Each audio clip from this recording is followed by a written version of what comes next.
Hoje nossa live é com a Gilvaneide Mendes. A gente está chamando de Gil, tudo bem, Gil? Tudo bem, pode chamar. Para os íntimos, o tema é Cultura e Política do livro Leitura, Literatura e Bibliotecas. A Gil é pernambucana, bibliotecária documentalista da Universidade Federal da Paraíba, a UFPB, pedagoga e gestora cultural, mestre em Ciência da Informação pela Universidade Federal de Pernambuco, a UFPE, especialista em Gestão Cultural pela Universidade Federal da Bahia, a UFBA, licenciada em Pedagogia pela UPE, com especialização em Recursos Humanos para Educação em Espaços Escolares e Não Escolares, pela FAFIRE. Atualmente é presidente da Associação Profissional de Bibliotecários da Paraíba, a APB-PB, integra o coletivo progressista à esquerda Liga Bibliotecária. Dedica ao estudo e pesquisa, às consultorias e trabalhos técnicos voltados ao setor do livro, leitura, literatura e bibliotecas públicas, com ênfase em políticas públicas. Então é com vocês, Gil. A gente vai para aqueles 30 a 35 minutos de exposição. A gente vai tirar os comentários agora, para não ficar no rosto da professora, e voltar com eles no final para as perguntas. Então é com você. Primeiramente, um salve a toda a galera que está nesse momento se dedicando a assistir esse meu bate-papo. Um agradecimento à galera do WebConcib, parabéns pela iniciativa, acho que é muito necessária. Nesses tempos a gente tem enfrentado, né, as dificuldades do distanciamento social, e por que não a gente enfrentar juntos isso, conversando, aprendendo, trocando experiências, né, rindo, ouvindo música, falando de cultura, falando de livro, falando de leitura, falando de bibliotecas.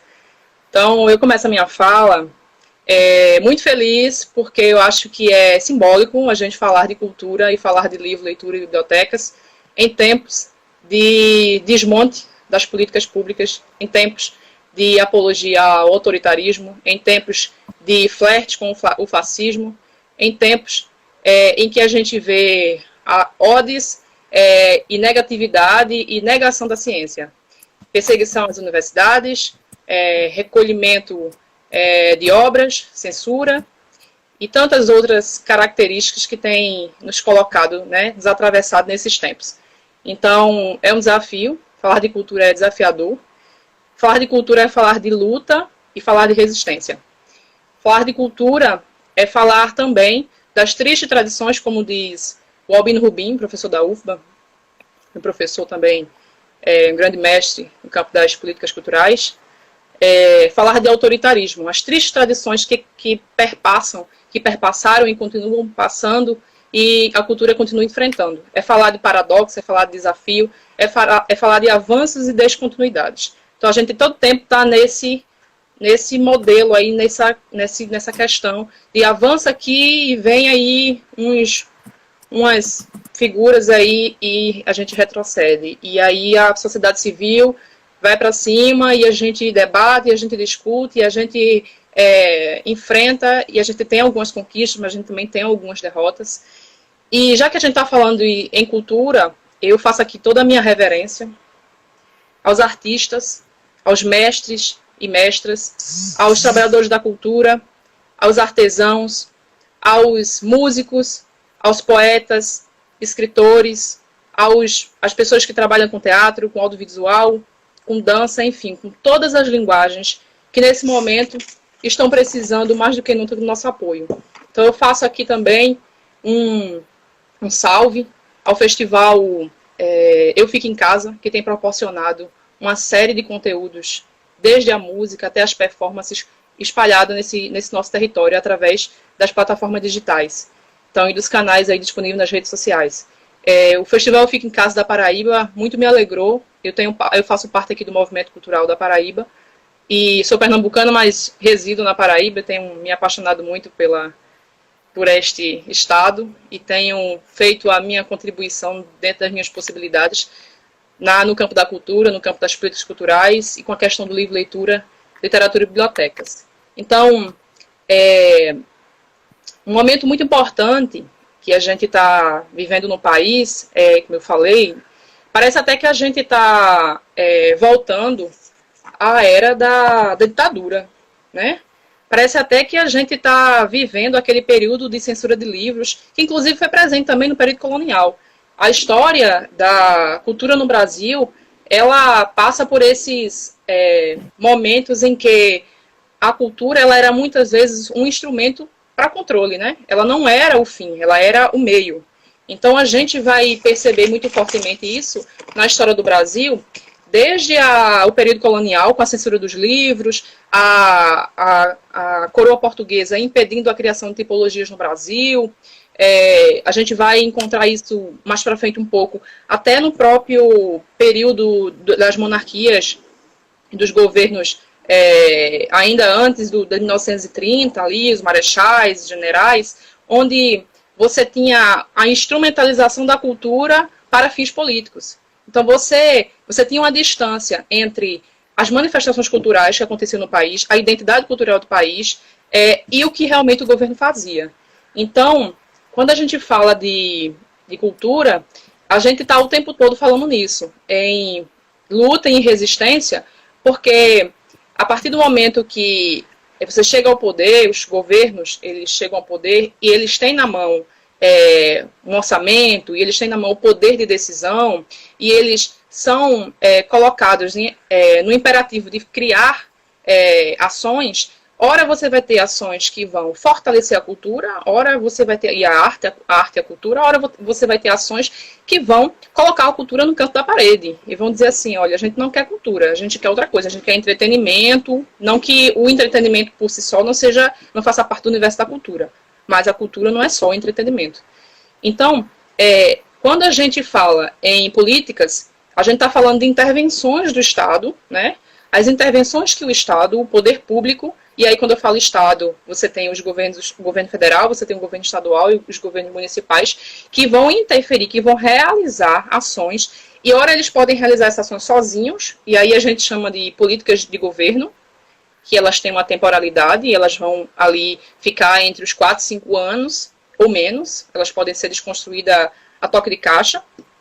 E também você vai ter as políticas de Estado, que na concepção da maioria dos estudiosos e pesquisadores, as políticas de Estado, elas chegam no Brasil tardiamente. Já chegam no final da década de 90, início dos anos 2000, onde o Estado se propõe a pensar e a criar políticas do campo da cultura, e aí quando eu falo das políticas culturais, eu estou falando sim de todas as políticas setoriais, e também estou falando das nossas políticas, as políticas do livro, leitura, literatura e bibliotecas, que é um segmento dentro do amplo espectro da política, das políticas culturais. Então, quando a gente está falando dessas intervenções, a gente vê esses momentos da trajetória da cultura no Brasil. O momento de intervenções para controle das pessoas, para controle da arte, para criar uma simbologia do que seja a ideia de país que se queria. Você tem um período da década de 60 também, e já partindo para 70, do nacionalismo, onde você queria passar uma ideia de Brasil unido, de Brasil forte, de nação homogênea, de pessoas, de povos pacíficos, de povos que digamos assim, que se amavam, que se entendiam, e o Brasil é múltiplo. O Brasil é um país que traz na sua trajetória uma herança escravocrata, traz na sua história uma relação muito forte com o racismo estrutural, com temas muito caros que a gente tem discutido numa temporalidade mais recente, infelizmente, mas que bom que a gente está discutindo. Então, onde você tem o Senhor de Engenho, que a gente tem essa representação ainda presente dentro das casas brasileiras, né, através das empregadas domésticas, por exemplo, isso era tido como normal. A empregada doméstica que deixava toda a sua família, não tinha mais contato com a sua família, vivia a vida inteira, toda a vida dela dedicada a fazer os serviços do Senhor. E aí, a gente, falar de cultura, a gente precisa entender um pouco sobre a formação do Brasil, a formação da classe brasileira, das classes trabalhadoras. A gente precisa entender um pouco sobre o que é que se fazia em anos passados, em décadas passadas, pensar que nem sempre a gente teve abertura, né? E é muito recente na história do Brasil a gente falar em políticas culturais, em políticas públicas, onde a população, que a gente chama de sociedade civil organizada, participe, tenha espaço, tenha voz, tenha vez. Então, como eu falei, até o início dos anos 1930, a gente não pode dizer que o Brasil tinha políticas públicas de cultura. A gente tinha ações pontuais de determinadas, no período da coroa portuguesa, depois com os generais ali, os marechais, e muito pontuadas. E que essas ações, elas não refletiam muito a efervescência cultural do país. Você tinha o país aí caminhando na sua multiplicidade cultural, nas diversas manifestações, e o que eles criavam, o que eles produziam, muitas vezes era totalmente dissonante. E muitas vezes, e no período que a gente viu, né, como eu falei, no período da ditadura, você vai começar com o controle das informações, depois você vai terminar com a violência, no ápice da ditadura, com a violência. E os artistas e os produtores culturais e os fazedores de cultura, os agitadores culturais foram o público-alvo, né, dessa fase triste da história do Brasil.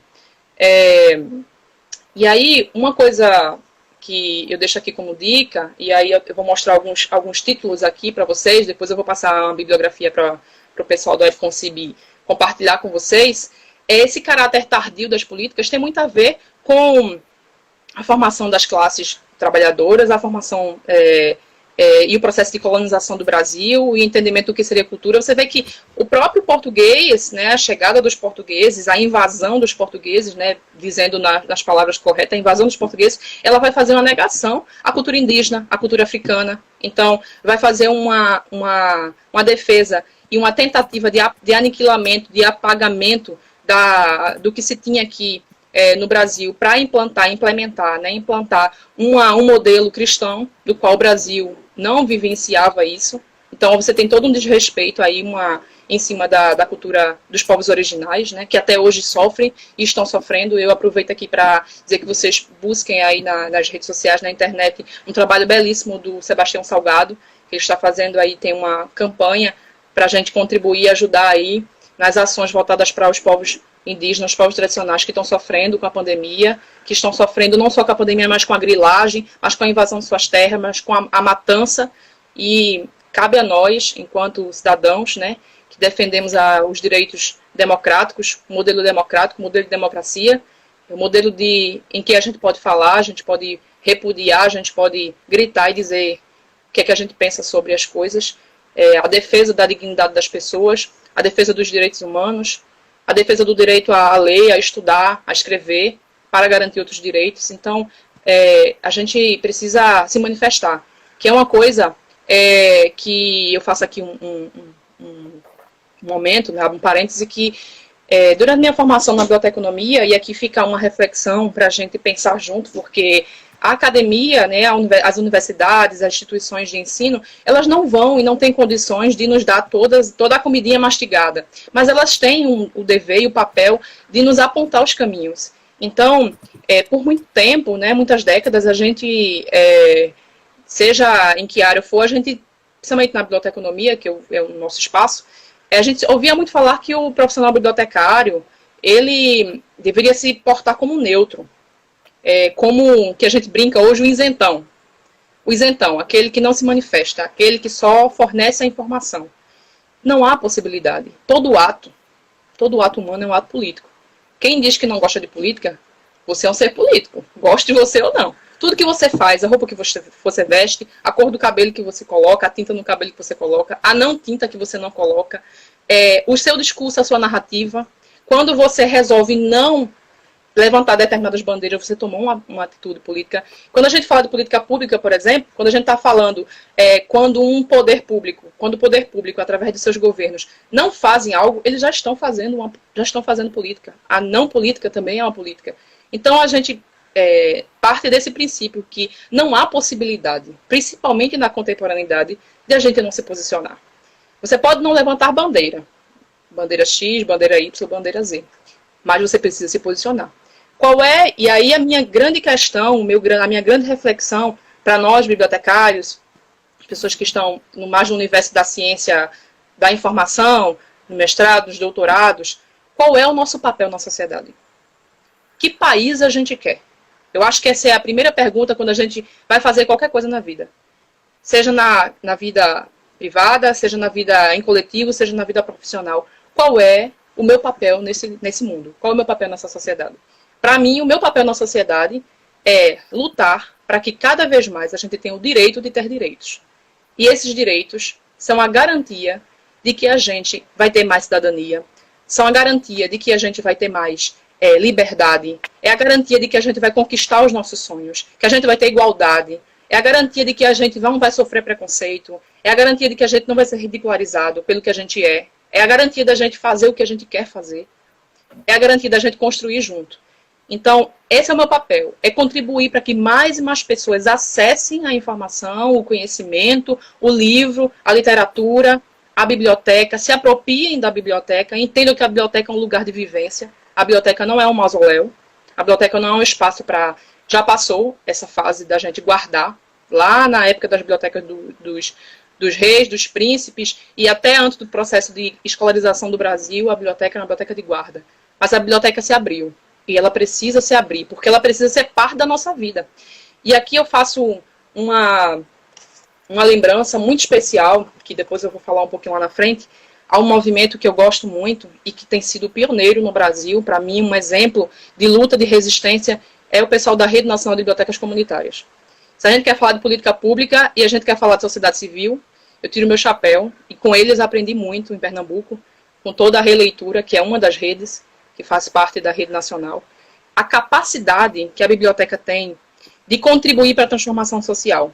A capacidade que a biblioteca, que o livro tem, não é o livro em si, mas a capacidade que a gente tem de mediar essa informação, que a literatura pode nos levar a criar, a imaginar, a pensar, a não concordar, a discordar, a rever, a pensar outras possibilidades, a fazer links, a fazer viagens. Então, a literatura, que é um trabalho que as comunitárias têm feito exemplarmente, que é utilizar o livro literário como ferramenta para a socialização, para o debate, para o pensamento crítico, para entender que o livro é essencial. O direito à leitura é um direito essencial, um direito humano. Então, essa é a grande bandeira que a gente, quando eu falo a gente, todos nós que estamos dentro do campo do livro, leitura, literatura e bibliotecas, deveríamos estar defendendo.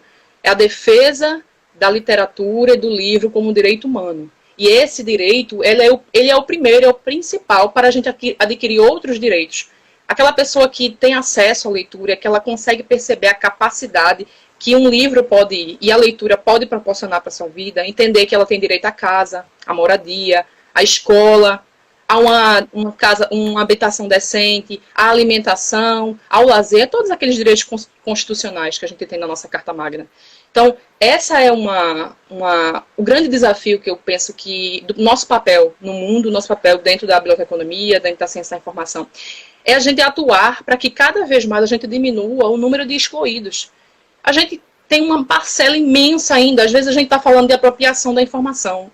Ótimo, maravilha, tecnologia da informação, memória, preservação de dados, preservação digital, maravilha, que a gente tem um amplo espectro de possibilidades para a gente atuar na nossa área.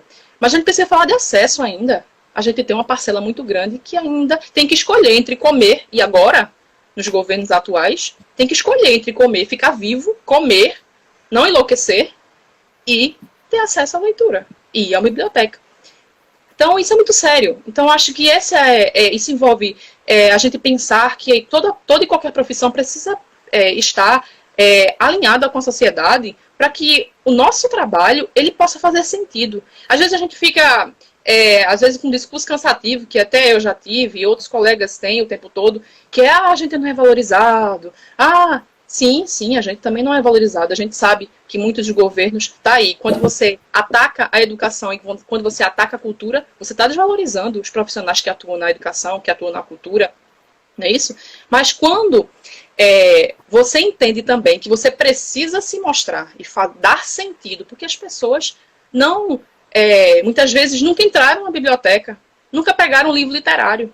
Então você precisa cativar, Você precisa se aproximar, e está aí o papel da mediação cultural, da mediação da informação, é fazer essa aproximação belíssima para que o leitor, aquele potencial leitor, aquela pessoa que nunca leu, perceba a importância de existir bibliotecas enquanto lugar, enquanto espaço físico e também enquanto o espaço amplo fora dos muros das paredes, né, de um lugar. E o papel que a gente tem nesse contato, nessa mediação. Então a gente precisa ler, a gente precisa gostar de ler, a gente precisa gostar de cultura, que é um outro desafio que eu percebo dentro da minha formação, é que eu tive dentro do currículo, e eu não sou velha, tá? Velha estrada, no nosso currículo ainda eu tive disciplinas optativas. A gente precisa ter disciplinas obrigatórias para falar de humanidade, para falar de sustentabilidade, para falar de direitos humanos. A gente é ciências sociais aplicadas. Mas cadê as ciências sociais? A gente precisa se aproximar das ciências sociais. A gente precisa entender o homem e a sociedade nos conceitos sociológicos, antropológicos, para poder a gente se tornar mais humanos, porque a gente está lidando com a coisa mais importante que tem, que é a capacidade de se aproximar do outro, apaixonar o outro pela leitura, e aquilo fazer sentido para a vida dele. É você ver crianças, como a minha filha, que toda noite eu fico, às vezes, com a consciência pesada, porque às vezes estou tão cansada que eu quero não fazer a contação de histórias, a leitura. E ela, mamãe, cadê o livro? Eu quero o livro, quero ler a historinha. Quero aprender, quero que você me conte a historinha. Então é você criar, né, e você possibilitar essa capacidade de desejo, que é a fome do livro. Teve até um programa dentro de governos progressistas, lá já no início dos anos 2000, que chamava Fome de Livro, que foram diversas ações e políticas públicas e editais voltados para a distribuição de livros, para a compra de renovação de acervo, para a criação de bibliotecas. Então, a gente percebe que é desafiador fazer esse nosso papel, né? Quando a gente entende, primeiro a gente se reconhece como cidadão, o nosso papel, como eu falei, no mundo, qual é o projeto de país que a gente quer, porque é a nossa linha, né? A nossa visão, né, para frente, o que é que a gente quer, e a partir daí a gente começa a trabalhar, nos capacitar, porque trabalhar com livro, leitura, literatura e bibliotecas necessita de leitura, necessita de estudo, dedicação, e necessita de uma coisa que no nosso tempo, na nossa contemporaneidade, está faltando muito. A gente tem que ter coerência, como diz Paulo Freire, a gente tem que ter praxis, e praxis não é fácil. Praxis, todo dia, é você fazer autorreflexão, autocrítica, a capacidade de você separar a pessoa do ato, dos seus atos. A capacidade de a gente se olhar e dizer, eu estou fazendo o meu papel. A capacidade de eu tenho qualificação para estar aqui. Eu tenho ligação com o movimento cultural para falar do movimento cultural. É aquilo, lugar de fala, que a Djamila Ribeiro fala, né? Traz. A gente precisa se colocar. Qual é o nosso lugar de fala? A gente está falando por outros, a gente está falando por nós mesmos. A gente está falando por nossos interesses, a gente está falando pelo coletivo. Então, acho que um dos grandes desafios da época da virtualidade, da época da corrida pela produção, a gente vive o tempo todo envolvido com muitos trabalhos, fazendo milhares de coisas ao mesmo tempo, é a gente pensar, nós estamos contribuindo para uma sociedade melhor? Ou nós estamos acumulando funções? Ou nós estamos fazendo coisas em grupo, mas não unidos? Porque às vezes a gente faz coisas em grupo, mas a gente não está alinhado.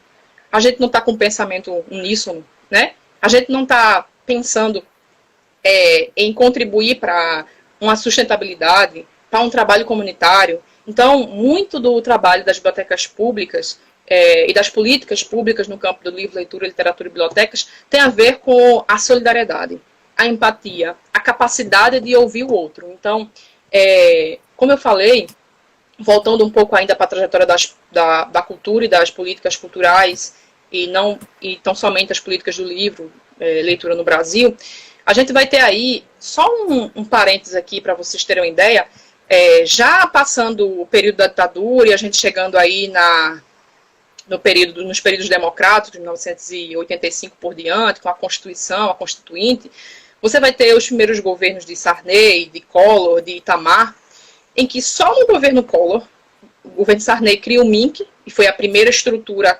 específica, uma pasta, né, a nível federal, né, voltado para pensar as ações e as políticas para a cultura, para a arte e para a cultura, para todo o território brasileiro. E só nesse período entre 85 e 95, aí uns uns 10 anos mais ou menos, você vai ter a criação do MINC e a extinção do MINC pelo Collor. E olha que era um momento democrático, o Brasil estava vivendo um momento democrático, mas você vai ter governantes que vai extinguir a pasta. Parece que a gente não está vivendo muito diferente disso, né? Atualmente o Brasil não possui o Ministério da Cultura. O Brasil se reduziu a uma Secretaria de Cultura. A diretoria do Livro, Leitura, Literatura e Bibliotecas, que era uma diretoria, se transformou num departamento. Isso diz muito. Isso é muito simbólico. Isso é muito representativo sobre qual é o lugar da leitura, qual é o lugar da cultura, qual é o lugar da educação no nosso país. E cabe a nós, na minha concepção, um ato constante de resistência. A conquista da democracia é uma luta eterna. É uma luta que a gente todo dia tem que lutar para a gente não esquecer o que a gente viveu. O que eu não posso ter vivido porque ainda não estava nesse planeta, mas que os meus antepassados viveram. Então é a capacidade da gente ter identidade, da gente ter identificação, a capacidade da gente ter memória histórica, que é um grande desafio do Brasil, do brasileiro, é ter memória histórica, né? É saber o que já foi feito, é valorizar as coisas que foram feitas com erros e acertos e pensar sempre que tudo, depois da democracia, depois do regime democrático, é só para melhorar essa democracia, é só para ampliar os nossos direitos e não para a gente retroceder. Não é para trás, é para frente. E fechando esse parênteses do MINC, nesse período aí de 1985 a 94, você tem 10 ministros que ocuparam o Ministério da Cultura. É muito diferente do que a gente está vivendo hoje? Não. Todo mês, toda semana, a gente tem uma nomeação, uma desnomeação. Isso é muito sério. Como é que se consegue construir política pública de cultura, de biblioteca, de qualquer coisa num país, com a dimensão e a multiplicidade e a diversidade cultural que a gente tem? Quem são essas pessoas? Que pasta é essa que está causando essa revolução? Que requisito é esse que tem colocado pessoas e essas pessoas entram e essas pessoas saem e pouco se avança? Depois do golpe de 2016, a queda da presidenta Dilma, você tem aí toda uma desconstrução de Temer a Bolsonaro. Você tem para trás. Todo dia a gente apaga um fogo, todo dia a gente vê uma notícia ruim. Todo dia a gente vê uma desconstrução, um fundo que não andou. A gente vê uma legislação voltada para editais que não foi. A gente vê a diretoria do Livro Leitura, que era uma diretoria, um departamento. O que é que eles estão fazendo? A gente vê um censo das bibliotecas públicas que foi criado primeiro em 2010. 2010 é que a gente tem a primeira tentativa de censo pela Fundação Getúlio Vargas, que teve seus problemas, teve suas limitações, mas era a primeira iniciativa de mapear como é que estavam as bibliotecas espalhadas no território brasileiro. E a gente tem esses dados ainda, por mais desatualizados que eles estejam, de que a biblioteca, a pública municipal, a estadual, é o equipamento mais presente dentro do nosso território. Grande parte dos municípios e dos estados não possui sala de cinema, não possui teatro, não possui galeria de arte. Como a gente vai falar de cultura se a gente não dá acesso? Se a gente não cria equipamentos, se a gente não cria políticas estáveis, que a gente chama políticas de Estado, né? Políticas permanentes. Então, é muito sintomático, né? É muito sério o que a gente está vivendo. E a gente fica o tempo todo naquela luta, às vezes naquela sensação de que as coisas não estão caminhando, né? Que nada está sendo feito, que a gente não está conseguindo vencer essa batalha, né? Então, o Brasil, na minha concepção, não só na minha concepção, mas de todos os estudiosos do campo da cultura, e aí eu trouxe alguns livros aqui para depois repassar aí. Cultura é um conceito antropológico. Quem quiser conhecer mais sobre os conceitos e a multiplicidade dos conceitos do campo da cultura, do Roque Laraia. Políticas Culturais no Brasil, de Lia Calabre, grande nome da Fundação Casa Rui. Nós temos uma coletânea chamada Diálogos e Tendências, também sobre políticas culturais. Nós temos a coleção da editora da UFBA. Eu sou suspeita em falar, vocês precisam ler todos. Quem quiser se aprofundar nessa área, leiam todos. Boa parte está disponível, e-book completo para vocês. Os preços também são acessíveis, então consumam livros. Teorias e políticas sobre cultura, então aqui você vai ver as mais diversas nuances e conceitos da cultura. Também tem muitos livros voltados para a cultura na Iberoamérica, para você entender Brasil, os países lusófonos e os nossos vizinhos latino-americanos. Quando a gente fala de política pública, é um dos livros que eu utilizei muito. Depois eu também vou passar o link da minha dissertação, que foi sobre políticas públicas de livro, leitura, literatura e bibliotecas. Com o foco, eu fiz um recorte, um mapeamento da situação das bibliotecas pernambucanas em 2012. Tem dados que já estão desatualizados, logicamente, mas a bibliografia, todas as referências lá utilizadas são muito úteis para que quem quiser aí conhecer e estudar um pouco mais. E um dos livros que eu utilizei muito para falar de política pública é esse aqui, que é Formação e Gestão de Políticas Públicas, de Rosevito Queiroz. Nós temos também Política Pública, Seus Ciclos e Ecossistemas, com um olhar mais administrativo para entender o que é política pública, seu ciclo, quem são os atores envolvidos, como se faz análise de políticas públicas, como se faz monitoramento de políticas públicas, quem são os atores que devem participar, o que é um problema público, o que deve entrar na agenda pública, como você deve atuar para que uma política pública seja implementada. E os livros específicos, né? Alguns, porque muitos estão também disponíveis na internet, vão estar nessa bibliografia, nossa área específica sobre livro e leitura, que é O Brasil Pode Ser um País de Leitores, do Felipe Lindoso. Nós temos uma obra que eu tive muito prazer de fazer, a normalização, que foi ainda nos finalmente do Sistema Nacional de Bibliotecas Públicas, saiu essa publicação, ela está em e-book, vocês conseguem baixar. Bibliotecas Públicas, um equipamento cultural para o desenvolvimento local. É um guia político-metodológico de como você que atua nessa área sensibilizar os prefeitos, as autoridades locais, para que esses estados e municípios construam as suas políticas. Essa publicação ela é de autoria de Cida Fernandes. Fica a dica, Web Concib, para chamar essa sumidade, essa mulher maravilhosa que entende tudo e a Rede Nacional de Bibliotecas conhece muito bem, Cida Fernandes. Ela é paulista, mas ela já se considera pernambucana porque mora há muitos anos em Pernambuco. E ela é da ONG de Olinda, é uma terra, sou suspeita, né, minha gente, falar, maravilhosa, do Centro de Cultura Luiz Freire, do qual eu participei muito enquanto estava em Pernambuco, através do Fórum Pernambucano, do livro Leitura, Literatura e Bibliotecas. Então, essa obra aqui ela é essencial também para entender um pouco do papel da biblioteca pública e como você incidir em políticas públicas localmente. Tem um livro muito bacana, que aqui eu deixo um salve para meu amigo Rafael, da Câmara dos Deputados, que saiu pela Câmara, pela Biblioteca, que é a Legislações sobre Livro e Leitura no Brasil, tá? Deve estar disponível em e-book, acredito. Nós temos aqui uma relíquia que eu acho que vocês encontram na internet, em e-book também, se não acabaram com as bases que falavam sobre essas publicações, que é o Plano Nacional do Livro, Leitura, Literatura e Bibliotecas. A primeira publicação contando toda a história da primeira política setorial do país, porque, como eu estava falando, o primeiro modelo de Plano Nacional de Cultura, ele foi ainda pensado dentro da ditadura, que foi em 1975. Então, você vai ter aí, mas era um modelo que não foi construído com a sociedade civil. Então, era um modelo autocrático, um modelo autoritário, um modelo que ele já imprimia qual era a intenção daquele governo e o que é que ele pensava de cultura. Ele não tinha a escuta, que a gente chama de escuta pública, a participação popular, a participação social. E aí, depois, só em 2010, nos governos de Lula, é que a gente vai ter um plano de cultura, em 2010, que foi construído com uma ampla participação política. Eu participei de diversas conferências, conferência estadual, conferência municipal, era fórum, era Sistema Nacional de Indicadores Culturais, era a criação dos conselhos municipais de cultura, porque os estados e municípios queriam participar desse processo e estava se constituindo uma coisa muito parecida com o SUS, que era o Sistema Nacional de Cultura.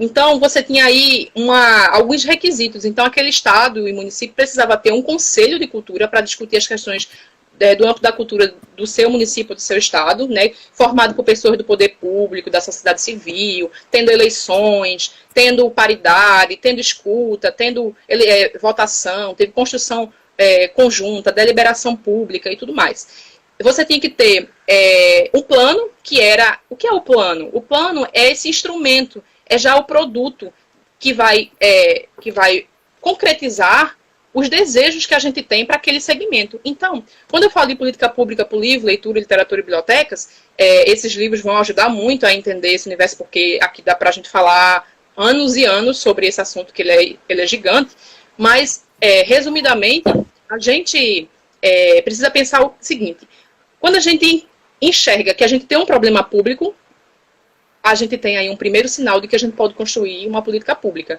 Então, esse enxergar do problema público pode vir do próprio governo e pode vir da sociedade civil, que vai pressionar o governo para criar as suas políticas. E quando esse governo cria sozinho, a gente chama de políticas governamentais, que tem uma temporalidade, imprime uma marca do governo, nem sempre é aberto a escutar a população. E temos as políticas de Estado, que são aquelas políticas que têm uma temporalidade maior, normalmente de 10 a 15 anos, onde você passa governos, onde você constrói cada pedacinho das etapas de uma política pública. Você determina qual é o problema. Então, vamos dar um exemplo. O estado da Paraíba tem 234 municípios, acho que é 223 municípios. Desses 223, nós temos aí apenas 60% que tem bibliotecas em pleno funcionamento. Então, qual seria uma política pública imediata, digamos assim, ou a curto prazo? Zerar o número de municípios sem biblioteca. Então, essa seria uma meta para a gente pensar, para colocar num plano desse. É uma meta que você não consegue construir biblioteca de um dia para a noite. Você tem que pensar em planejamento, em PPA, que é o plano plurianual, você colocar isso dentro do orçamento público, é você aprovar na lei de diretrizes orçamentárias, é você negociar. Então, quem entra por essa área, e eu aprendi muito com o movimento cultural em Pernambuco e com o movimento do livro leitura também em Pernambuco, e tenho aprendido muito aqui na Paraíba, é que a gente precisa, primeiro, ter a capacidade de escuta. A gente precisa aprender a escutar. A gente vai escutar porque são diversos desejos. Eu tenho o escritor que escreve, precisa fazer sua obra chegar ao leitor. Eu tenho a biblioteca com seus inúmeros problemas, falta de recurso, biblioteca esvaziada, problemas estruturais, não tem orçamento para compra de acervo, não tem dificuldade de realizar ações culturais. Eu tenho uma série de problemas. A gente chama o elo mediador. Eu tenho os contadores de história muitas vezes não reconhecidos, eu tenho os bibliotecários que não estão trabalhando em bibliotecas escolares, eu tenho as bibliotecas públicas sem bibliotecário, eu tenho os cursos de formação com limitações de conteúdo, de formação curricular. Alguns têm avançado, mas muito ainda precisam repensar os modelos curriculares para que a gente tenha esse profissional tanto especializado quanto esse profissional mais das humanidades, que tenha esse olhar, porque, gente, isso é muito sério. Eu faço aqui uma crítica e tenho consciência, uma crítica consciente, de que a universidade sozinha ela não dá conta de tudo, eu sei disso. Mas também a gente precisa o tempo todo estar fazendo reflexões, abrindo para debate, sobre que currículos são esses que estão disponíveis para nós. Porque eu tenho uma quantidade de pessoas que me procuram. As minhas angústias quando eu era estudante também, da graduação e do mestrado, na minha época eu fui a única mestranda que trabalhou sobre políticas públicas em 2012. Era praticamente um trabalho pioneiro em relação a essa temática. E também a dificuldade de encontrar docentes que tivessem esse arcabouço teórico e a experiência, porque trabalhar com políticas públicas não dá para ficar no gabinete, trabalhar e ter só conhecimento teórico.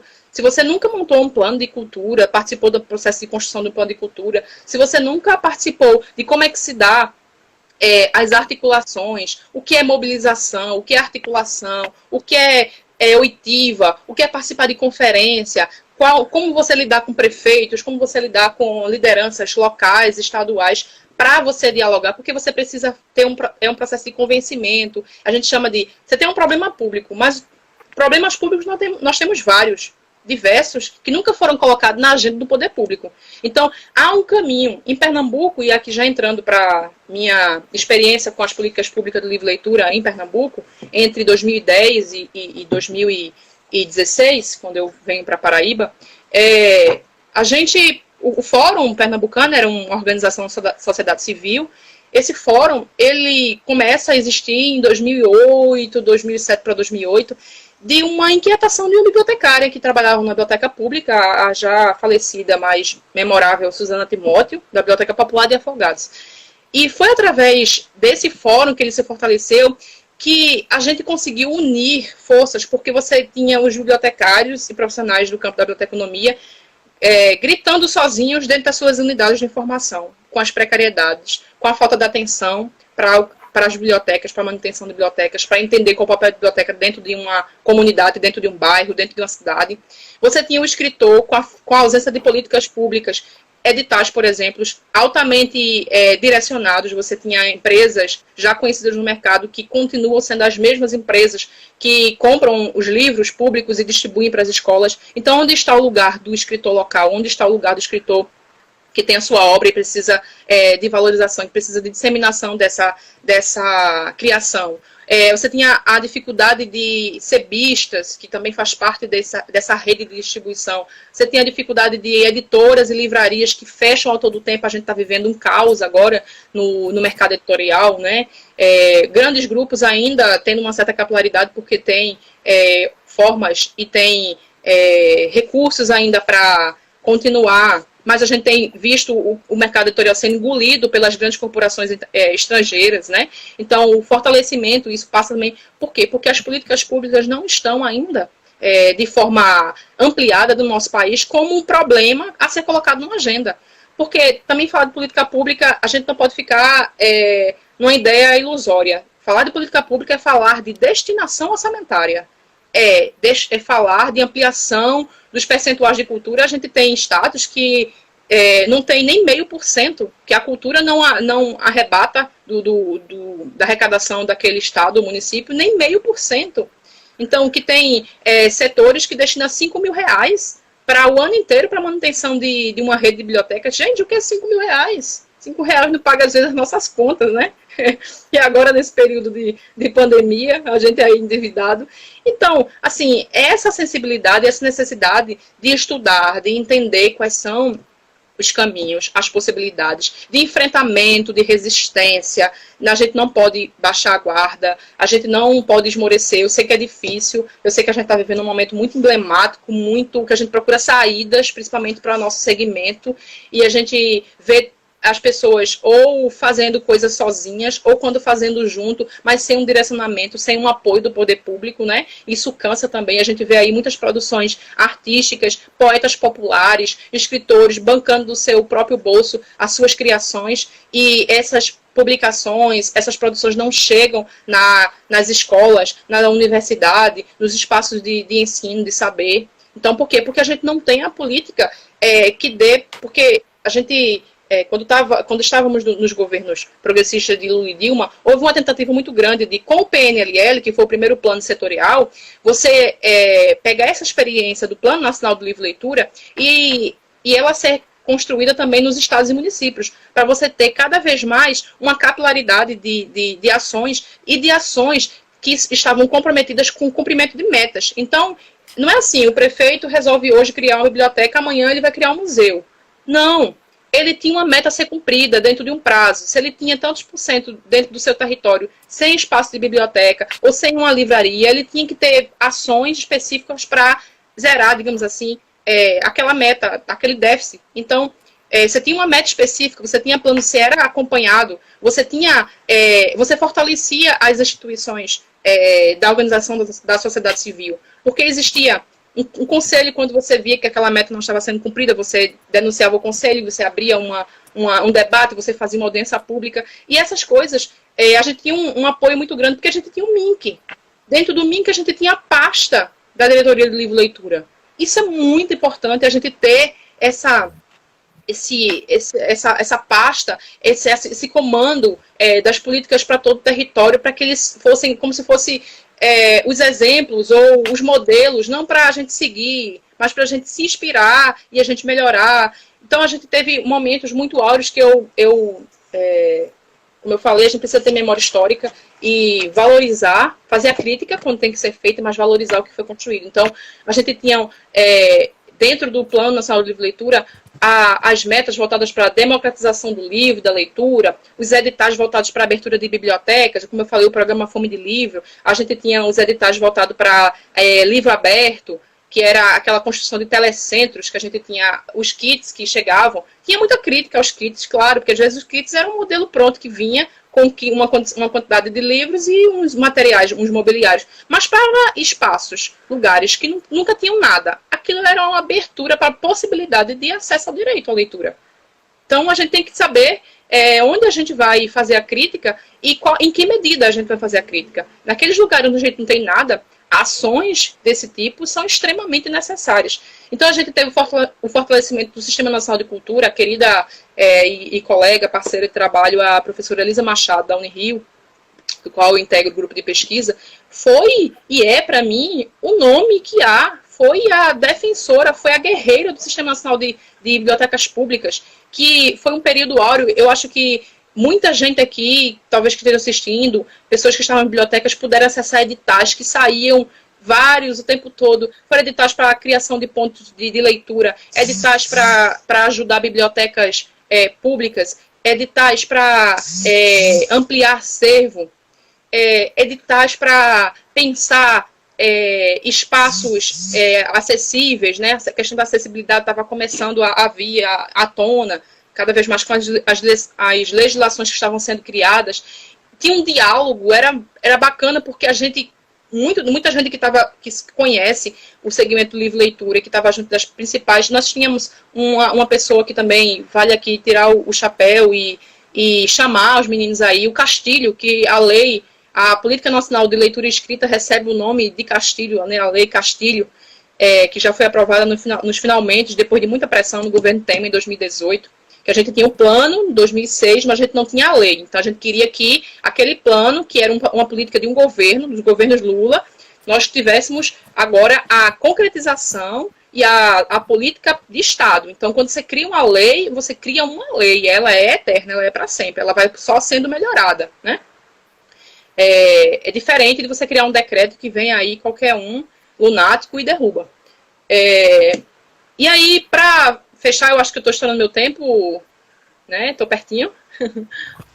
Sim, mas não tem problema não. Qualquer coisa a gente vai para a segunda live, porque a gente tem algumas perguntas aqui que eu acho que dá pano para manga. Pode encerrar aí, tranquila. Acho que a gente ainda tem uns 9 minutos. Tá bom, então dá tempo suficiente. Então, a gente tem aí uma experiência que vai de 2012, 2010 a 2016, onde eu administrei uma biblioteca pública, que foi a Biblioteca Pública de Afogados, lá no Recife, e eu saí verde da academia. Eu saí com as ideias na cabeça e com a vontade de fazer, mas eu não sabia o que era uma gestão pública, como se administrar um equipamento público, e essas são as minhas críticas, e aqui são críticas pontuais e mais críticas profundas, é que a gente precisa ocupar esses espaços, rever currículos, pensar o papel da academia, pensar o papel das nossas instituições de classe. Eu estou aqui representando a Associação Profissional de Bibliotecários da Paraíba. É a gente pensar a biblioteconomia das pessoas. Eu acho que a gente já teve várias fases da nossa biblioteconomia, a fase da exacerbação da técnica, que ela é a nossa cerne, ela é a nossa essência, a gente nasce disso, mas a gente já teve momentos, eu tiro pelos trabalhos de TCCs e de mestrado, doutorado lá da UFPB, de uma coleção que eu administrei, que eu participei da gestão, onde você na década de 70 até o início dos anos, final dos anos 90, você tinha milhares de trabalhos voltados para essa temática da biblioteconomia mais social, com essa linhagem, essa orientação mais social. Você tinha muitos trabalhos voltados para a biblioteca pública, para leitura, para acesso, e parece que depois deu uma estagnada nisso, e aí a gente vem já nos governos Lula e Dilma, porque isso estava muito claro, esse diálogo e essas políticas nacionais estavam muito evidentes, estava chegando nos estados e municípios. Então a gente começa novamente um boom de produção dentro da academia, depois dos idos de 2010, por aí, 2008, a gente já tem com a Elisa Machado e alguns outros nomes que já estavam envolvidos com os planos, com a política do governo federal. E aí a gente começa de novo a abrir esse terreno árido que é o nosso papel nesse lugar enquanto agentes, enquanto trabalhadores da cultura. Que foi uma coisa que eu esqueci de falar lá atrás, no início da minha fala, é que a gente precisa se reconhecer como trabalhador da cultura. Nós somos bibliotecários, mas estamos dentro das ciências sociais aplicadas, mas antes estamos dentro das ciências sociais, mas dentro do campo das políticas públicas, nós somos trabalhadores da cultura. Nós somos trabalhadores da cultura vinculados à educação, porque ora os nossos espaços de atuação estão, e as políticas que chegam para os equipamentos, para as secretarias, chegam por esses lugares, pela educação e pela cultura. Então, há um não lugar aí muito forte da biblioteca. Você sabe que a biblioteca fica assim, chega um prefeito e bota a biblioteca na educação, aí chega o outro, bota a biblioteca na cultura, chega o outro, bota até na segurança urbana. Vocês acreditam? A gente tem biblioteca na segurança urbana. Não estou aqui dizendo que não funciona, mas estou dizendo que tem esses jogos de interesses e tem esse ao bel gosto, né, ao bel prazer do gestor público, onde que se a gente tiver essa política totalmente implementada dentro, não, a biblioteca é equipamento de cultura, é equipamento de educação, é um lugar múltiplo, é um centro de cultura, é um lugar onde as linguagens culturais devem... Imagina que delícia, que todas as nossas bibliotecas públicas pudesse a gente entrar, ouvir música, fazer uma performance, ver uma exposição de arte. Isso não estou tirando o lugar do museu, que ele tem um lugar próprio e um papel próprio na sociedade. Mas as linguagens se comunicarem, a gente ter o lugar do cochilo, e isso eu digo para vocês, frequentem as bibliotecas comunitárias, conheçam a Rede Nacional de Bibliotecas Comunitárias. Tem bibliotecas maravilhosas, dentro de uma simplicidade, mas de uma capacidade de trazer as pessoas, de atrair as pessoas, de ter um olhar sensível, porque ali são vidas. Você imagina que tem criança que entrou na biblioteca comunitária e não quer sair mais. Todos os dias está lá. Traz a mãe, traz a avó, traz o pai. Discute problemas sociais. Tem criança que é pela literatura que fala de violência dentro de casa. Tem criança que é pela literatura que fala de assédio. Tem mães e mulheres que falam de violência contra a mulher, né? Então a gente tem que entender que esse lugar da gente, que é uma outra coisa. Com a Lei 12.444, a Lei da Biblioteca Escolar, que foi uma iniciativa ainda dentro do governo Lula, 2010, você tinha aquela questão cada biblioteca escolar um bibliotecário. Vocês sabem que isso é impossível, né? Dentro do contexto da gente, isso é impossível. Então, essa lei, ela teve problemas imensos de elaboração, porque não foi feito um levantamento para ver a realidade do Brasil. A gente tem milhares de escolas em prédios privados. Para você ter uma biblioteca dentro dos parâmetros, que é uma biblioteca, eu estou falando de sala de leitura. Sala de leitura é uma coisa, a gente está falando de biblioteca. A gente está falando de biblioteca. Biblioteca escolar, voltada para o universo da escola, que tem espaço próprio, que tem instalações próprias, que tem acervo, que tem trabalhos pedagógicos e culturais, voltado para o universo escolar.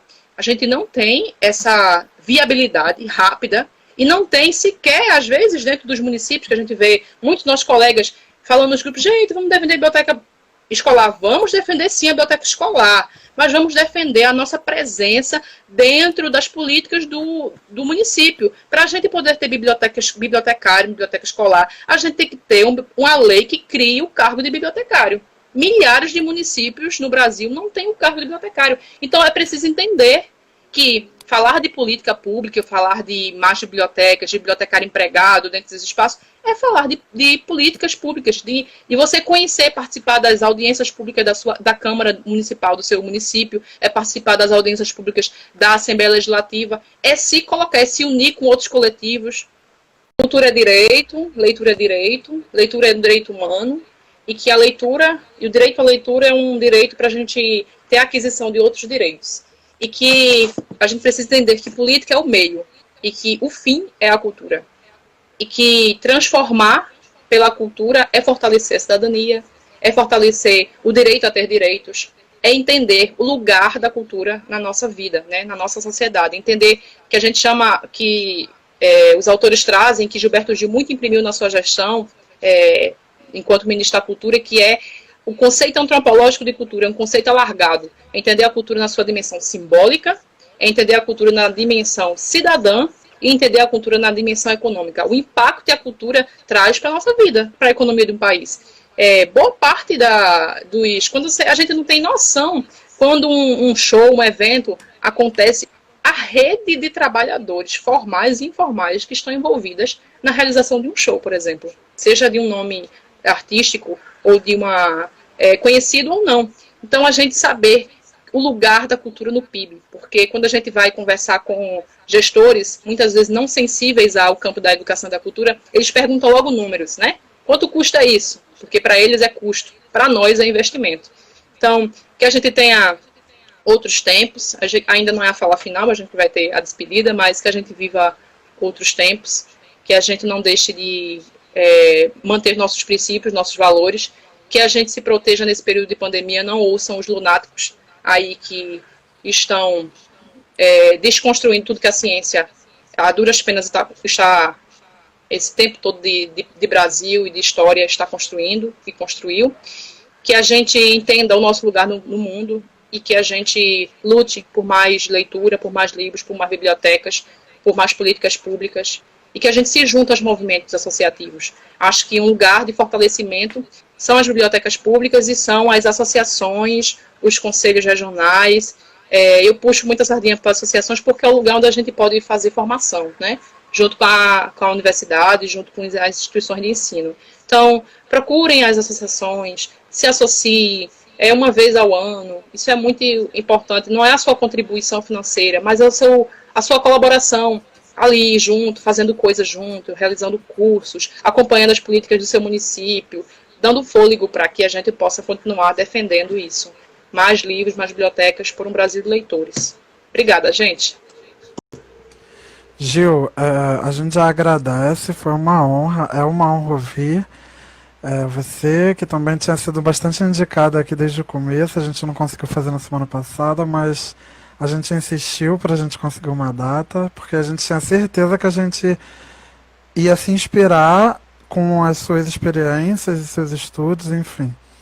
E daí a gente tem umas perguntas, eu vou começar até direto aqui por algumas dos comentários, porque eu acho que as que mandaram antes estão um pouco repetida com as que mandaram aqui durante, para a gente ir um pouco mais rápido.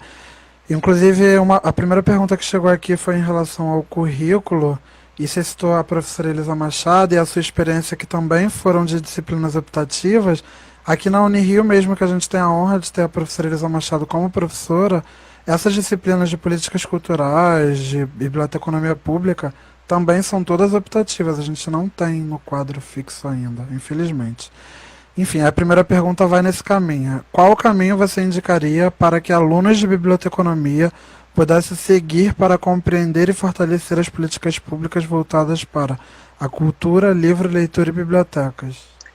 Olha, eu penso que tem duas possibilidades, pelo menos assim, fazendo um entendimento rápido aqui. Uma é ir pela academia, é a tentativa de trazer essas discussões para o seu currículo, porque é o momento que você está ali fazendo uma formação, que você tem a oportunidade de conhecer autores, de conhecer docentes, de fazer ações, inclusive, por meio da academia para relacionadas a essa temática. Aí, pelos centros acadêmicos, provocar isso, abrir debate, solicitar a revisão de currículo, que é uma outra coisa que eu lembro muito bem quando eu era estudante de pedagogia. Eu fiz a biblioteconomia e a pedagogia de forma simultânea.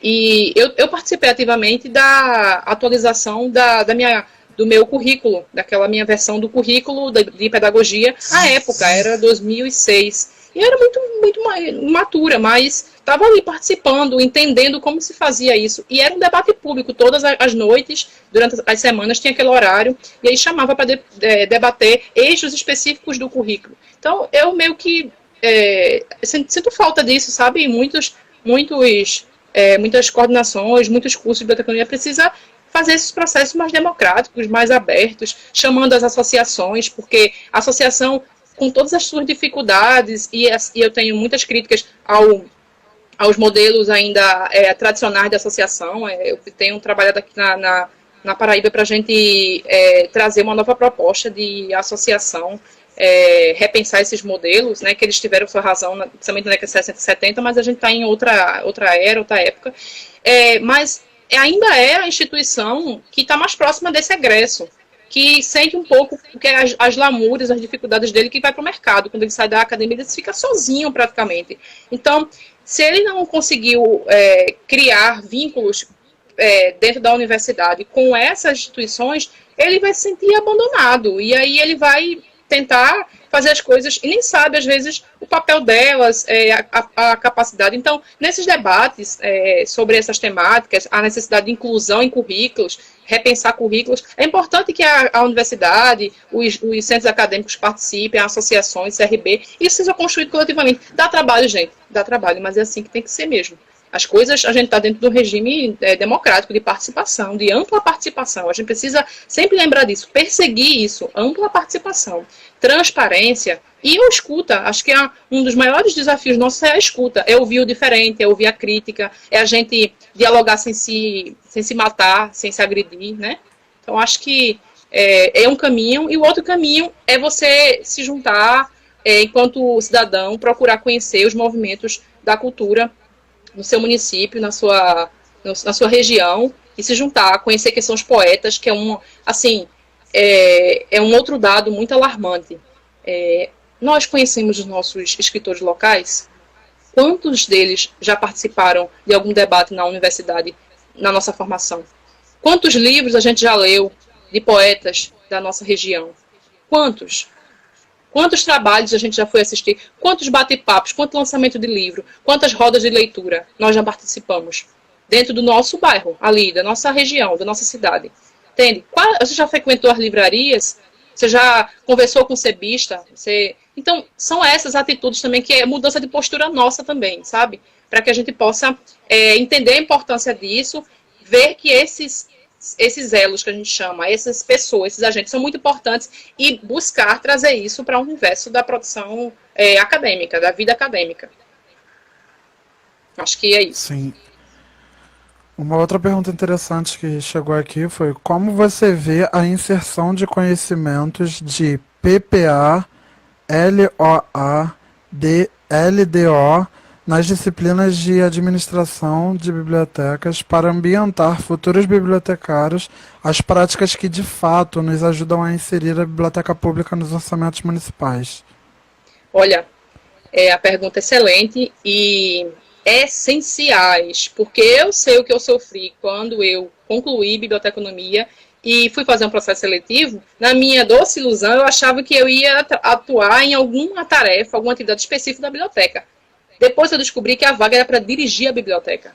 Você imagina, dirigir a biblioteca. Uma biblioteca de mais de 50 anos, com milhares de problemas. Eu tinha que pensar a iluminação, eu tinha que pensar as ações culturais, eu tinha que pensar que orçamento tinha destinado, eu tinha que entender como tramitava o orçamento dentro da administração municipal, como a prefeitura, a Fundação de Cultura estava usando aquele recurso, como eram as disputas de poder para uso do dinheiro, como era difícil as reuniões, que a gente era sempre colocado como as últimas a falar, esse povo de biblioteca, mesmo no campo da cultura, mesmo a gente dialogando com os nossos pares, com gestores de museus, gestores de teatro, gestores do audiovisual, mas cada um tem as suas pautas. Então, essa necessidade de unidade, de fortalecimento das políticas culturais como um todo, porque quando a gente fortalece a política cultural e a cultura, todos esses segmentos são beneficiados. E aí, cada um com suas pautas específicas podem, sim, ser atendidos, né? E aí a gente cria os prazos, por isso que existem os planos, porque não dá para fazer tudo e atender todo mundo de uma vez. Mas é essencial entender o que é LDO, Lei de Diretrizes Orçamentárias, como é um PPA, o que é que diz o PPA, como se monta o PPA. Então, uma outra experiência que eu tive, que foi depois da Biblioteca Popular de Afogados, quando eu administrei, passei quase 4 anos, eu fui trabalhar na Secretaria de Cultura do Estado.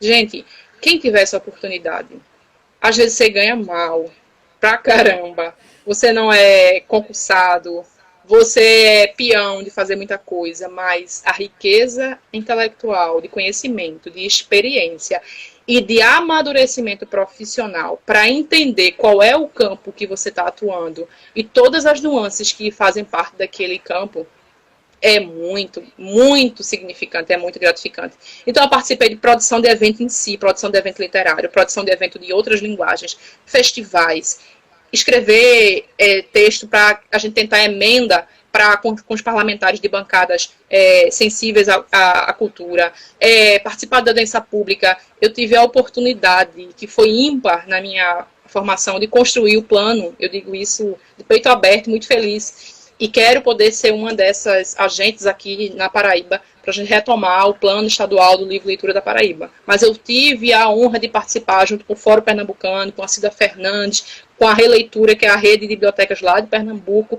Nós passamos muitos momentos de grandes debates, momentos de produção, momentos de escrever documentos para incidir junto à Câmara de Vereadores, junto à Assembleia Legislativa, audiências, você percorrer quase todo o estado de Pernambuco fazendo audiências, escutas públicas, ouvindo as pessoas, conhecendo os tecidos, né, como se movimenta a cultura, como a cultura perpassa dentro dos territórios, os grupos, as manifestações. É uma coisa, alguns devem conhecer, um famoso festival, que no período de, já deixa a dica aí, tá? Mais uma aí das coisas maravilhosas do Pernambuco, que é o Festival de Inverno, período de julho, aquele friozinho, aquele clima ameno, aquela programação imensa de todas as linguagens, da literatura à gastronomia, para você passar aí 15 dias imerso na cultura pernambucana e em outras culturas regionais e até de outras regiões do país. Quem não conhece, vão conhecer Garanhuns, cidade do Agreste pernambucano, e conheça o Festival de Inverno. Então, essa aproximação com o movimento cultural e essa possibilidade de trabalhar em lugares estratégicos, ela te coloca num lugar de muita responsabilidade, mas também de muita... Você se torna muito sensível, você consegue ter olhares, porque, olha, você tem que aprender a ter diplomacia, porque você vai conversar com um deputado ou com um vereador que é um troglodita. Ele não entende nada, e ele vai falar coisas absurdas, vai propor projetos, e você, quando vê o absurdo, aí você vai lá na diplomacia, vai marcar uma audiência, vai conversar, vai juntar a bancada, porque você sozinho, são dicas que eu dou, não vá procurar um vereador sozinho, procure a Comissão de Educação e Cultura, que a gente chama comissões suprapartidárias. Eles têm que pensar e pautar assuntos e deliberar assuntos de interesse público e não de interesse para depois fazer propaganda apenas do seu partido. Então, existem muitas nuances dentro da administração pública, da gestão pública, que a gente vai aprendendo, mas é a vivência, é a gente estar lá fazendo e aprendendo, ouvindo as pessoas, conhecendo o diferente, que a gente vai aprimorando nossas capacidades.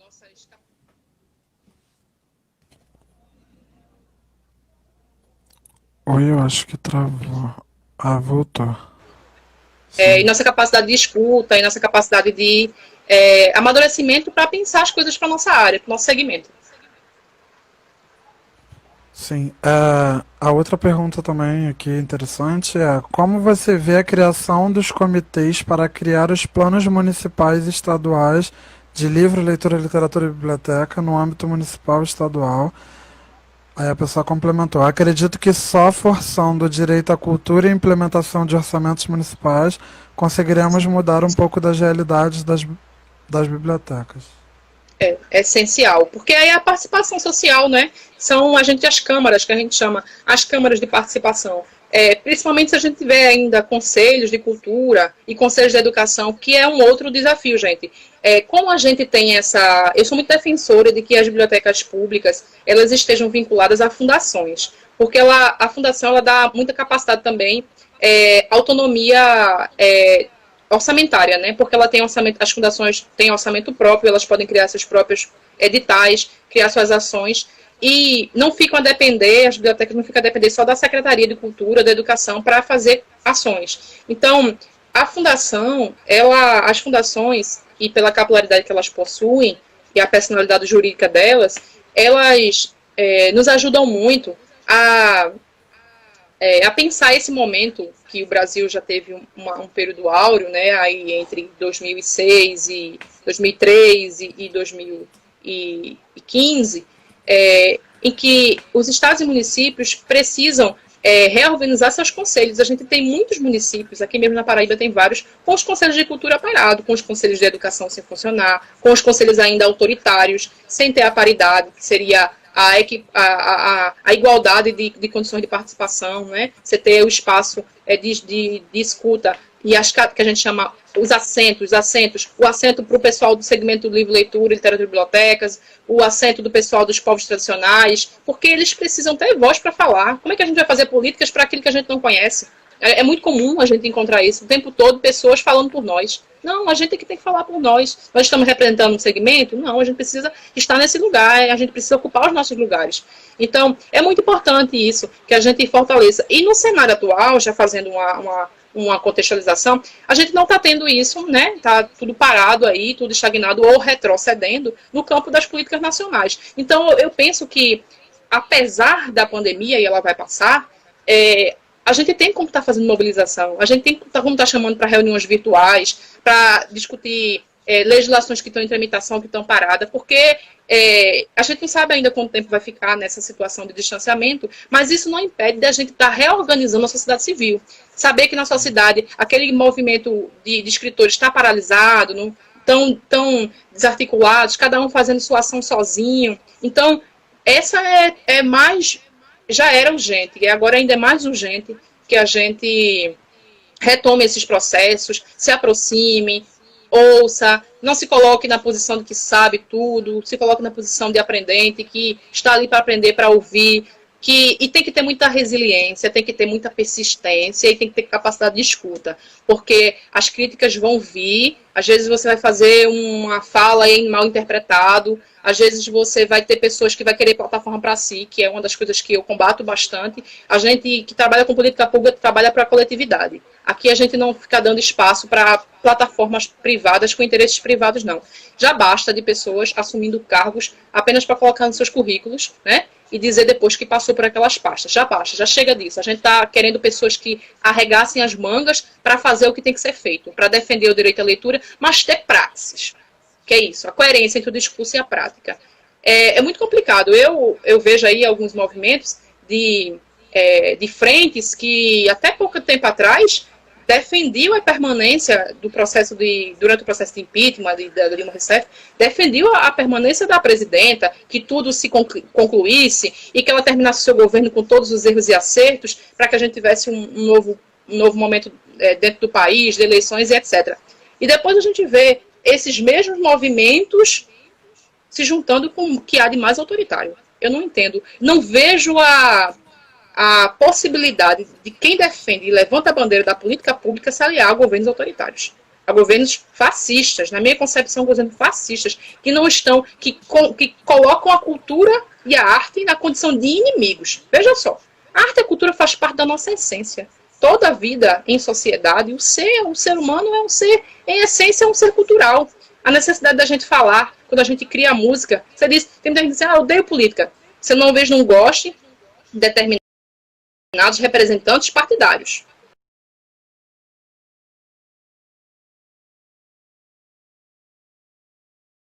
Mas você é um ser político, todo o seu ato ele é político.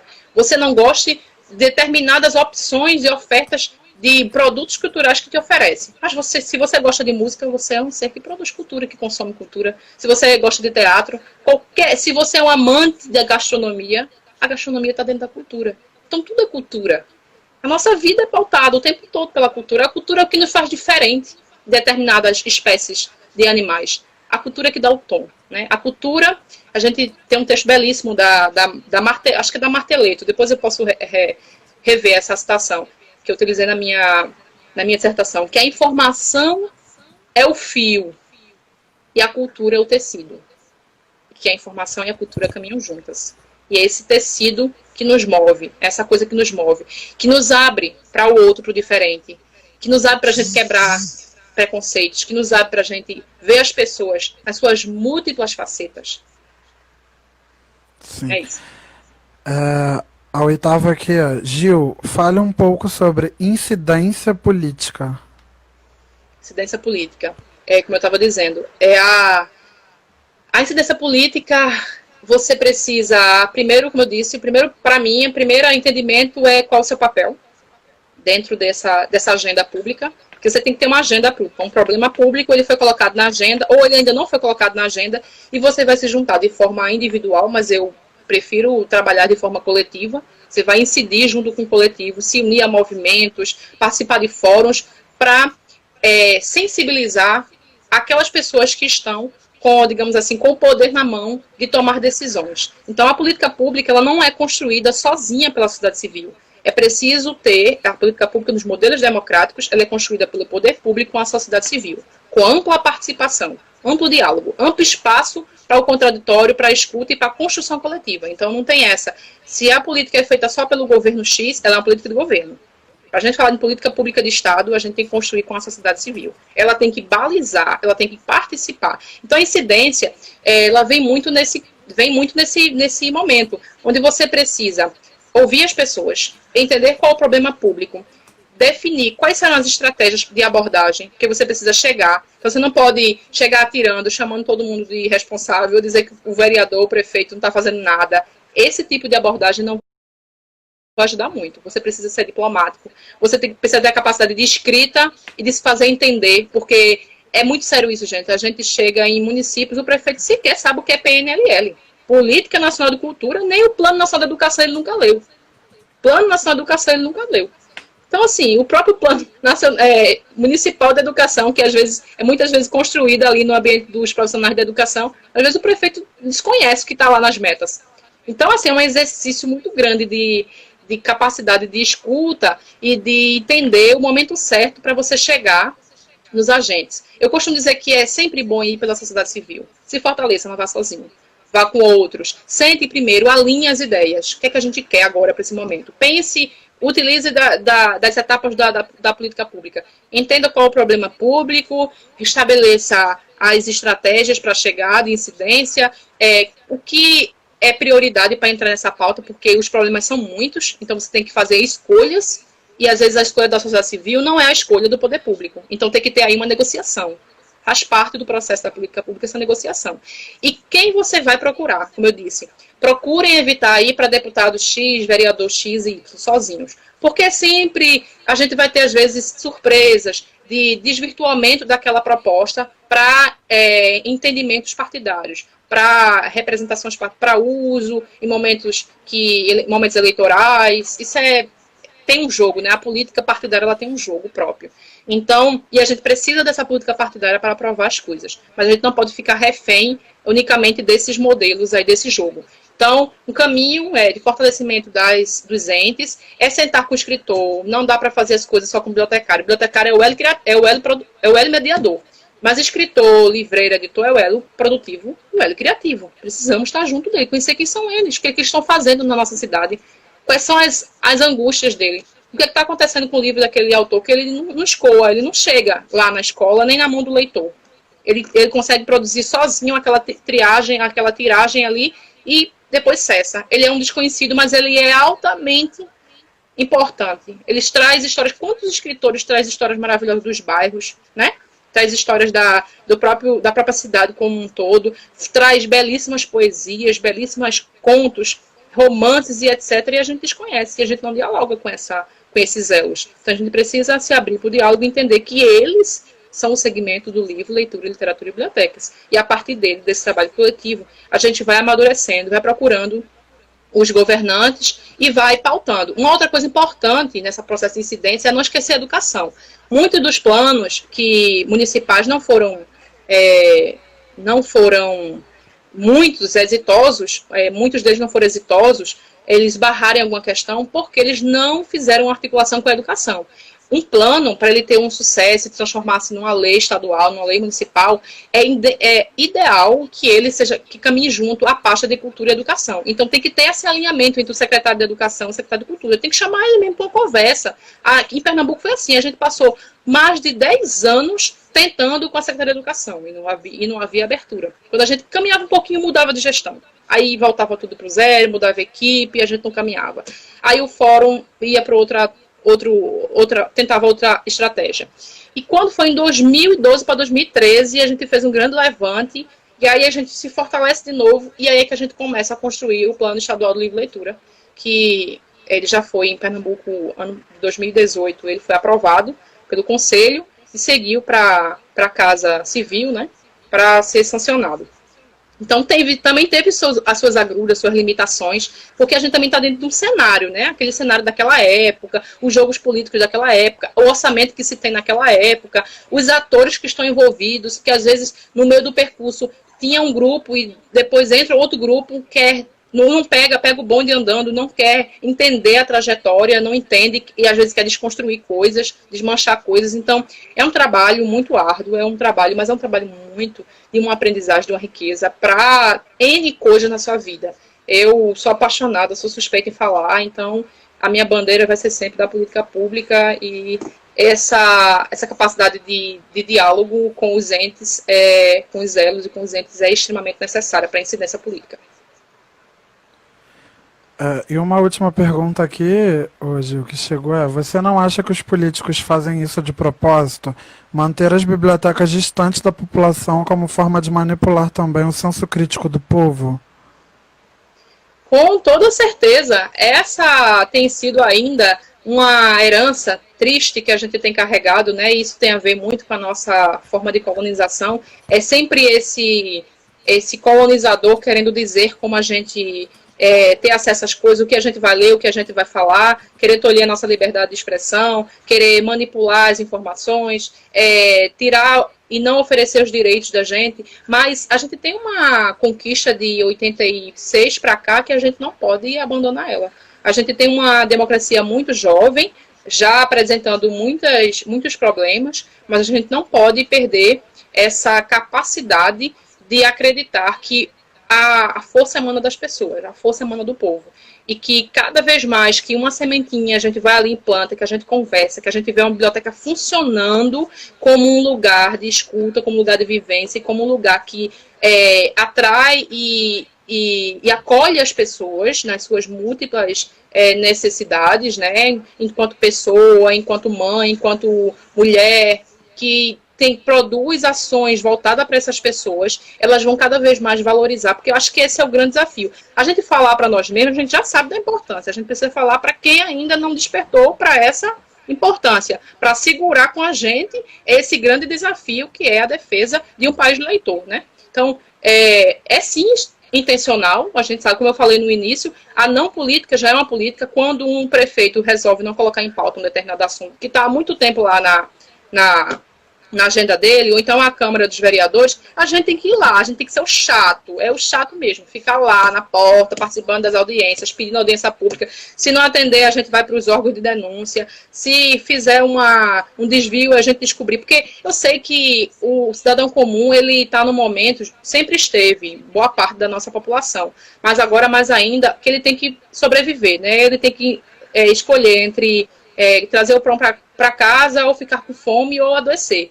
Então, mas quem nós, que temos alguma condição de privilégio, que pode sim estar fazendo nosso papel, se junte a quem está fazendo. Tem muita gente que está cansado, está precisando de fôlego, de ajuda. Então se junte, essa juventude aí, que está chegando na biblioteconomia, na ciência da informação, em outras áreas. A gente tem que dialogar com os museólogos, com os arquivistas também. A gente está tudo junto. Então, já ir na luta pelo direito a acesso à biblioteca, a livro, a museu, a tudo que for direito constitucional e garantias lá previstas, e tudo aquilo que vai ampliar a nossa capacidade de atuação na sociedade, a nossa cidadania e os nossos direitos. Essa luta, essa corda aí, esse jogo aí, a gente é povo, a gente vai vencer. Sim, Gil. Mais uma vez, a gente agradece muito a sua fala. É muito importante, muito inspiradora para gente, né? Como você falou que está chegando agora. Eu estou entrando no mestrado e me sinto muito motivado, inclusive. Acho que ficou sem som, voltou. Então, assim, a gente agradece de novo o convite, a insistência, né, que a gente teve dos problemas das datas anteriores, mas a gente conseguiu hoje. A primeira parte da live, gente, para quem entrou agora só na segunda, tá lá gravada nos stories, ela fica disponível 24 horas. A equipe também falou aqui que filmou, enfim, a gente vai editar e mandar para Gil aprovar ou não para a gente posteriormente postar no YouTube. E é isso, então hoje a gente fica por aqui agradecendo. Eu vou só falar que a de amanhã é a professora Marta Leandro da Mata, e o debate vai ser sobre reflexões sobre os 20 anos de competência e formação no Brasil, de 2000 a 2019. E é isso, então fica um momento para você fazer as palavras finais, os agradecimentos aí da galera que ficou com a gente até agora. Eu só tenho a agradecer, estou muito feliz, foi muito simbólico participar dessa live nesse momento, tantos retrocessos, mas eles passarão, nós passarinho. Nós somos madeira, como diz o bom pernambucano, nós somos madeira que cupim não rói.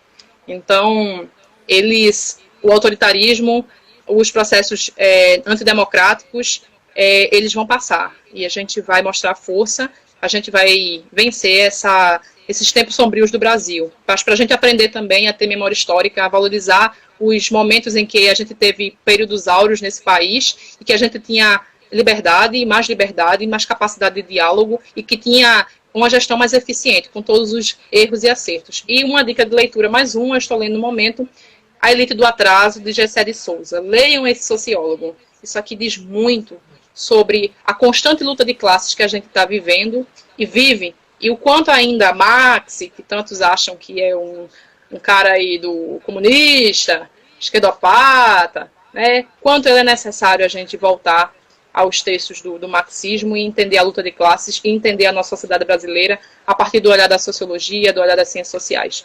É isso, gente, e obrigada. Gente, então vamos estudando, vamos aprendendo